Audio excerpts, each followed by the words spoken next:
मंगल होवे हवनिया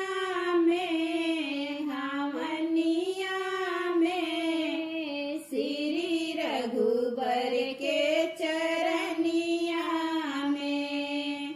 मंगल होवे हवनिया में श्री रघुबर के चरनिया में। मंगल होवे हवनिया में श्री रघुबर के चरनिया में। पहला हवनिया अयोध्या में होवे, पहला हवनिया अयोध्या में होवे।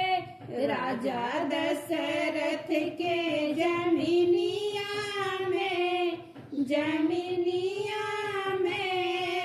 श्री रघुबर के चरनिया में। राजा दशरथ के जमीनिया में श्री रघुबर के चरनिया में। मंगल होवे हवनिया में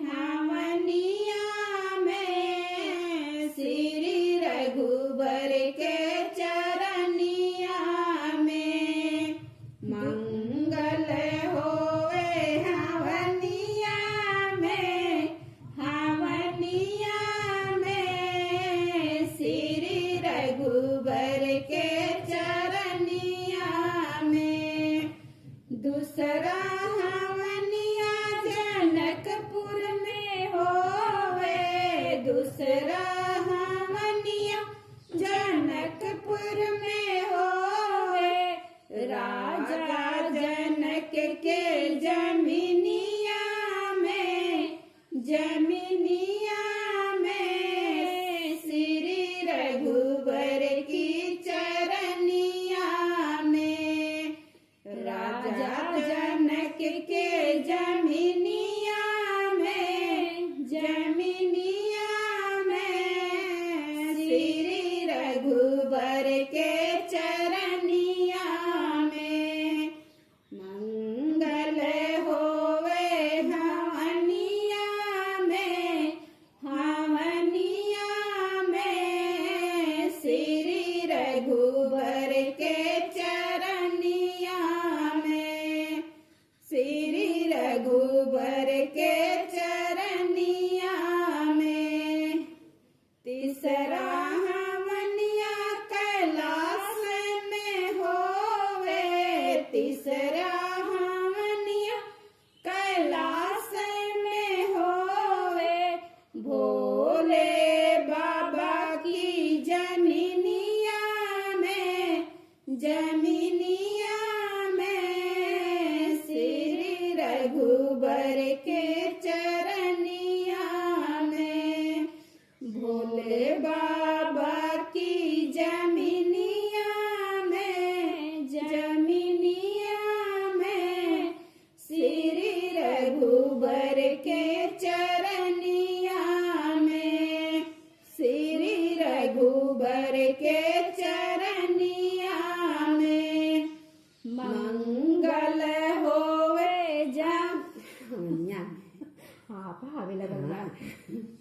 मंगल होवे जमिया तो कह दो हमारो बात को। मंगल होवे हवनिया में श्री रघुबर के चरनिया में। श्री रघुबर के चरनिया में। चौथी हवनिया गोकुल में होवे, चौथी हवनिया गोकुल में होवे।